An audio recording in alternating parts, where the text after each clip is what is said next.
Salut les investisseurs, c'est un plaisir de vous retrouver dans cette nouvelle vidéo. Donc comme vous le voyez, je ne suis pas seul, je suis en compagnie de Mickaël. Salut Bonjour, Mickaël. Merci pour l'invitation. Donc il va se présenter par la suite, mais le but de cette vidéo, c'est vraiment qu'il t'explique en fait comment il a créé un patrimoine de plus de 3 millions d'euros. Donc bouge pas, il va te dévoiler toutes ses stratégies et on se retrouve dans cette nouvelle vidéo.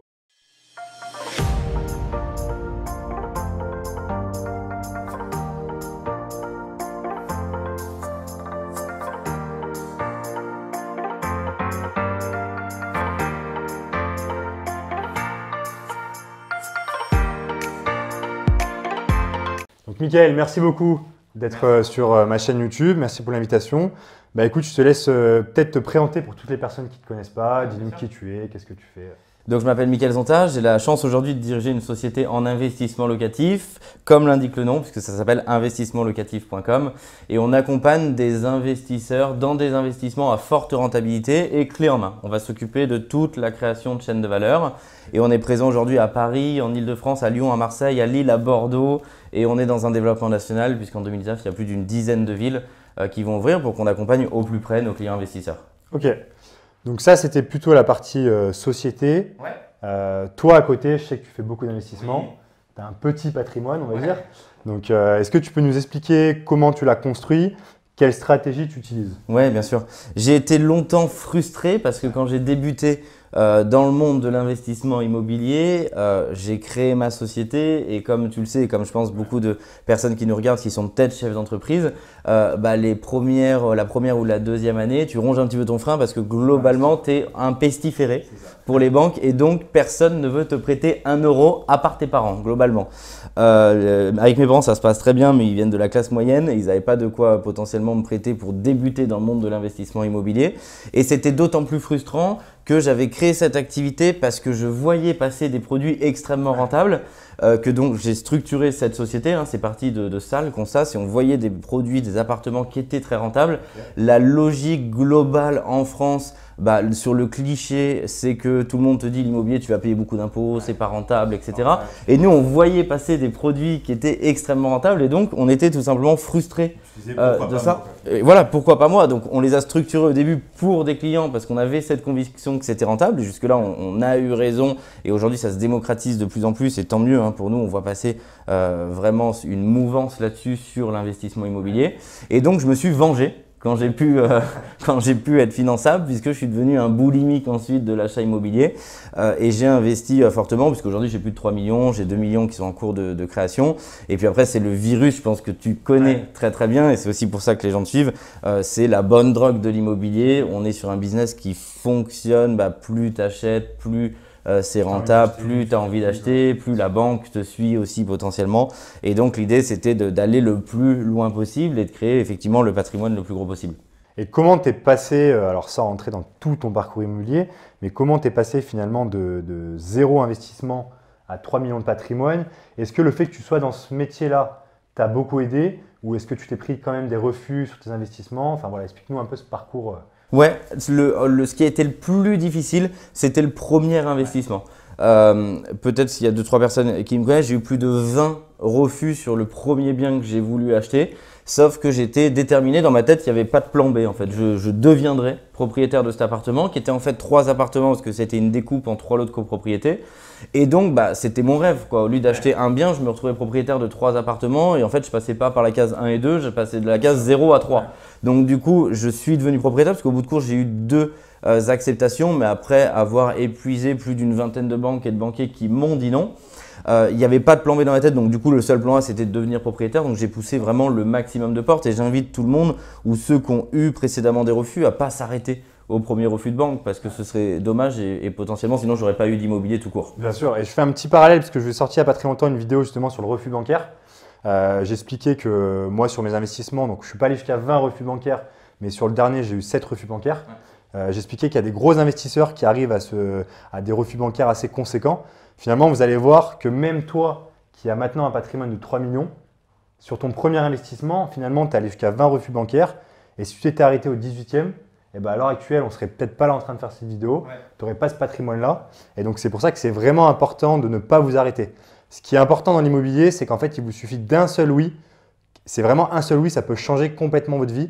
Et on le voit vraiment en fait avec toi, avec Mickaël, quoi. Ouais, exactement. Et je prends souvent ce parallèle, ce qui est assez ingrat, c'est comme un jeune actif qui n'a pas d'expérience professionnelle qui arrive sur le marché du travail et on lui dit vous n'avez pas d'expérience. Bah oui, il faut bien démarrer la première fois. Et c'est exactement pareil en immobilier. On arrive, des fois on a un endettement vierge et le plus dur c'est de mettre la première brique dans son patrimoine immobilier. Et du coup c'est ça qui est souvent ingrat, alors qu'après quand on a plus de patrimoine, entre guillemets, on pèse plus auprès de la banque et c'est aujourd'hui effectivement beaucoup plus facile de rajouter un bien que ça l'a été pour le premier appartement. Est-ce que tu as un petit conseil pour les gens qui souhaitent se lancer sur leur premier investissement, notamment par rapport au financement? Est-ce que tu as vu toi ce qui a marché, ce qui ne marche pas maintenant? Et si tu avais vraiment un petit tips qui peut faire la différence là-dessus? Ouais, bien sûr. Le premier conseil que je donne toujours, c'est n'allez pas voir votre banque quand vous avez signé le compromis. C'est déjà de commencer à tisser une relation, à contacter son courtier ou sa banque avant même déjà, pour savoir bien entendu l'enveloppe à laquelle je peux prétendre pour être réaliste et cohérent, sinon c'est pas très sérieux. Mais surtout pour déjà, encore une fois, montrer la démarche de cohérence et de sérieux auprès de cet interlocuteur financier qui est de dire, par exemple, voilà, je veux acheter. Alors il va vous dire 200 000, 300 000, peu importe le montant. Et de revenir derrière avec un projet qui est cohérent par rapport à ce qu'il nous a annoncé. Et donc déjà un petit peu en amont, dire je me dirige vers la signature d'un compromis. Parce que si on démarre le financement quand on a le compromis, le problème c'est qu'on finit souvent à la bourre parce que du temps que la personne se mette à travailler sur votre dossier, que vous réunissiez les pièces, on a déjà perdu 2 semaines et ça va vite quand même. Okay. Mais tu conseilles quand même d'aller voir sa banque en premier?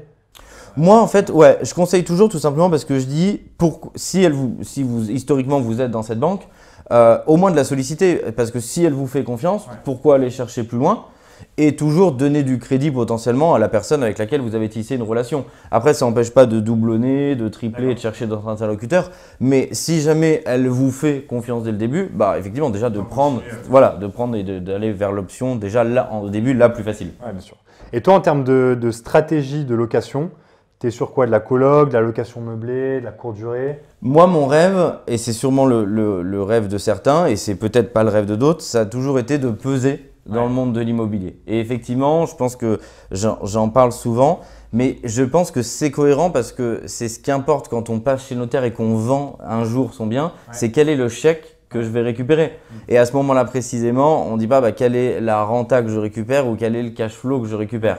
Et donc, j'ai toujours rêvé d'avoir un patrimoine immobilier qui se comptait en millions d'euros. Et donc, dans mes critères, quand j'investis, bien sûr, je prends en compte la rentabilité, bien sûr, je prends en compte le cash flow, mais je prends toujours en compte la valeur de ce que j'achète. Et je trouve que ce discours, on ne l'entend pas suffisamment de manière générale dans l'immobilier tout court, sur Internet, sur les chaînes YouTube. C'est de dire quel est le patrimoine que je détiens. Parce que c'est aussi ce qui compte quand on se couche le soir, c'est ce qui compte quand on vend son bien et c'est ce qui compte si on veut aussi sécuriser sa famille, transmettre. C'est qu'est-ce que je vais transmettre, quelle est la valeur de ce que je transmets. Je ne transmets pas de la renta. Ouais. Je suis 100% d'accord avec toi, c'est pour ça que je voulais faire cette vidéo. Parce que moi, quand je me suis lancé dans l'investissement, sur mes 2 premiers biens, j'étais à 9-10%. Et quand tu commences, en fait, c'est un peu la course à la renta. Tu dis j'ai 10%, tu as quelqu'un qui dit moi j'ai 12, j'ai 14. Et en fait, tu te retrouves un peu le dindon de la farce en te disant ah j'ai que 12%. Donc finalement, tu cherches des bonnes affaires, mais tu n'achètes pas parce que tu te dis 11% c'est pas assez, on m'a dit que 13 c'était bien. Et toi, tu n'as pas du tout cette stratégie-là en fait. Toi, tu vas dire je préfère acheter et pas perdre de temps tout en gardant un bien rentable plutôt que d'acheter en fait et te dire je cherche la pépite qui finalement n'arrive jamais en fait. Exactement. Moi, ma stratégie, et je le fais encore aujourd'hui, c'est je me fixe des créneaux dans lesquels il faut que j'achète. Pourquoi? Parce que aussi, je vais savoir que j'ai une fenêtre de tir en termes de financement, par exemple avec telle banque, que j'aurai peut-être plus dans un an parce qu'elle va peut-être changer de boulot ou autre. Donc, c'est aussi parce que j'ai tissé des relations avec des banquiers, avec des courtiers, où je sais que pendant une période de 3, 4, 5 mois, j'ai une fenêtre de tir où je vais pouvoir lever en banque, peu importe, 200, 500 000 euros, 800 000 euros.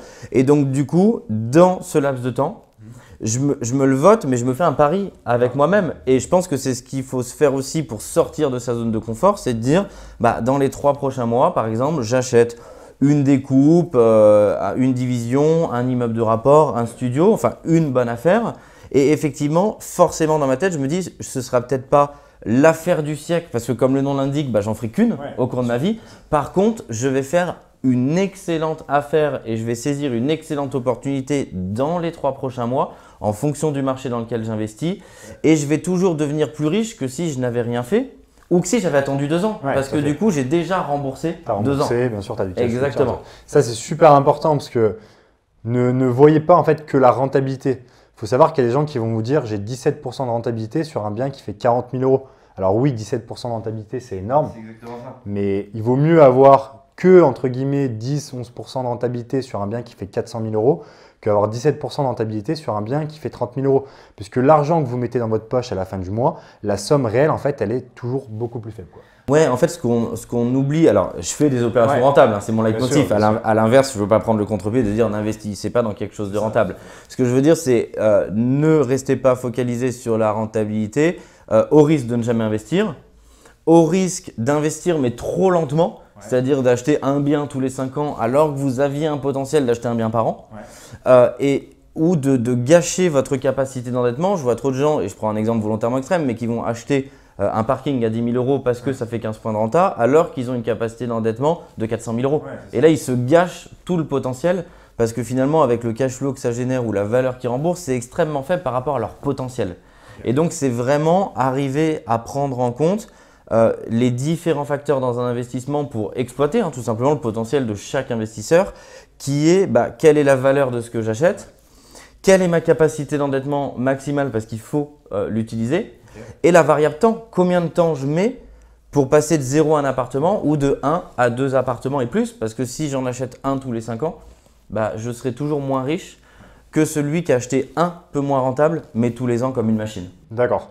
Donc toi, en fait, vraiment, tu préconises pas de stratégie en particulier. Tu dis pas, non, je fais que la colocation. Après, je reste complètement ouvert. Mais j'en suis l'exemple. Je détiens des studios en rez-de-chaussée d'ailleurs, parce que souvent on me dit les rez-de-chaussée hautes. Donc je détiens des studios en étage, des studios en rez-de-chaussée. Je détiens des immeubles de rapport, des produits de découpe, des colocations. Il n'y a qu'une seule chose que je ne mets pas en œuvre à titre personnel et d'ailleurs au travers de la société, c'est la courte durée. Ça fonctionne parfaitement. C'est juste que je n'arrive jamais à l'automatiser à 100%.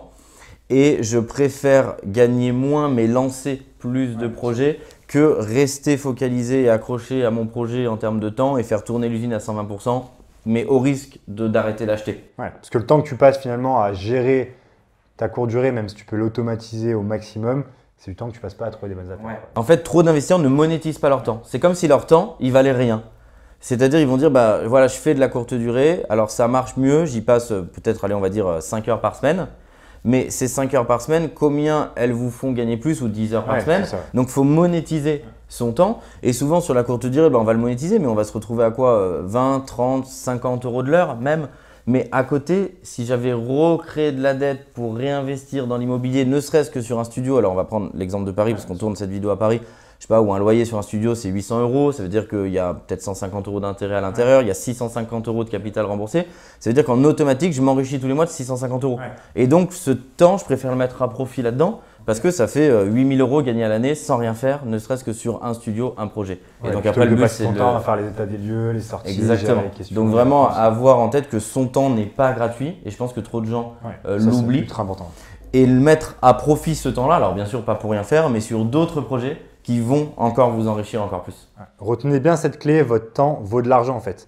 Quand vous vous dites je préfère ne pas payer 3%, 4%, 5% de frais de gestion par une agence parce que je préfère le gérer moi, en fait tout le temps que vous passez à gérer vos locataires, ce n'est pas du temps que vous passez à rechercher les bonnes affaires. Quand vous êtes investisseur immobilier, c'est vraiment important de rester focus sur ce que vous savez faire et d'aller chercher en fait de la valeur là où il y en a plutôt que d'essayer de grappiller 5, 10 euros, 50 euros, voire 100 euros par mois pour des tâches à non-valeur ajoutée pour vous, quoi. Ouais, moi je trouve qu'il y a un bon exemple. Une gestion locative, parce que tu en parles sur un studio, c'est environ 50 euros par mois. Bon, sur son studio, par mois, même en longue durée, on va y passer quoi? Peut-être 2 heures, 3 heures en cumulé. On va avoir du temps de la quittance, vérifier s'il a payé, ne serait-ce que s'il y a un coup de fil ou la gestion. Bon, quand tu divises 50 euros TTC en 3 heures, tu es à 17 euros, 18 euros par heure. Alors après, c'est juste, est-ce qu'on estime que son temps, c'est 17, 18 euros de l'heure ou est-ce que ces 3 heures, on les met à profit pour rechercher une nouvelle affaire qui va nous faire gagner des dizaines de milliers d'euros, quoi. C'est sûr. Est-ce que tu aurais un dernier petit conseil pour les gens qui souhaitent se lancer dans l'investissement immobilier? Vraiment un petit tips que tu as eu et qui peut permettre de franchir le pas pour ceux qui ont peur en fait finalement d'investir dans l'immobilier. Ouais, moi je voudrais parler à ceux qui ont peur de démarrer parce que ils peuvent gâcher une partie effectivement de leur potentiel financier. Et c'est vraiment alors je dirais il y a 2 conseils. Le premier, c'est vraiment de se voter un délai dans lequel on investit. Ok. Parce que sinon, on prend le risque et il y en a trop qui se disent bah, voilà, je veux acheter mais je ne l'ai pas fait. Et quand en plus on est sur un marché qui est en croissance, bon là c'est le cas où on fait cette vidéo à Paris, quand on regarde les prix il y a un an, bah, celui qui cherche depuis un an, il est juste dégoûté parce qu'il se dit « Ah, mais si j'étais passé à l'achat il y a un an », les prix ils ont environ pris entre 5 et 10% là où dans les 12 derniers mois. Donc il se dit « Bah mince, j'ai plus envie ». Tu sais, c'est un peu ce phénomène pareil en bourse où tu vois l'action monter, tu te dis « Est-ce que je rentre ? Quand est-ce que je rentre ? Quand est-ce que je rentre ? J'attends que ça baisse ». Et en fait, on est juste dans l'attente éternelle. Donc c'est déjà de se voter vraiment un créneau et de dire « Dans les 3 prochains mois, je passe à l'achat sur une bonne opportunité ». Mais effectivement, comme dans l'immobilier, mais comme j'imagine que tu as dû le faire dans tes investissements, comme je le fais, il y aura toujours une petite concession. Bien sûr. Mais peu importe, ce sera toujours de l'enrichissement supplémentaire que de rester au point zéro. Et il y en a un deuxième, il y en a beaucoup qui pensent que ce n'est pas pour eux. Ouais. Qui pensent que pour investir, il faut être riche, alors que c'est juste l'inverse. On devient riche parce qu'on a investi. Voilà, c'est ça. Et moi, j'en parle d'autant plus librement que je prends un exemple familial où je suis issu d'une famille italienne d'immigrés où mon grand-père est venu à 17 ans en France sans argent. Si on lui avait dit qu'un de ses petits-fils, ou de manière générale, ses petits-fils détiendraient un patrimoine de 5 millions d'euros d'immobilier, je veux dire, il m'aurait jamais cru. Quoi. Je veux dire, lui, déjà, manger à sa faim, c'était déjà un objectif de vie. Donc, à la base, il n'y a potentiellement rien qui me destinait à avoir ce patrimoine. Donc, c'est ne laissez pas votre potentiel et la richesse pour les autres. Vous pouvez en prendre largement votre part. Ok. Donc j'espère que vous avez bien retenu ces deux critères. Donc le premier, c'est de ne pas attendre finalement l'affaire du siècle qui n'arrivera peut-être jamais, mais de passer à l'action. Et le deuxième point, c'est vraiment de croire en vous. Donc j'espère que cette vidéo vous a plu. Si elle vous a plu, n'hésitez pas à mettre un grand pouce bleu dans la vidéo ou à mettre vos commentaires si vous avez des questions pour moi ou Michael directement. Je vous mettrai tous les liens si vous souhaitez retrouver finalement tous les investissements de Michael et ta société aussi, puisque tu proposes de l'investissement finalement clé en main. Et en tout cas, je vous dis à bientôt sur une nouvelle vidéo de la chaîne ImoLibre, devenir libre et financièrement indépendant grâce à l'investissement immobilier. Salut, à bientôt. À bientôt, ciao.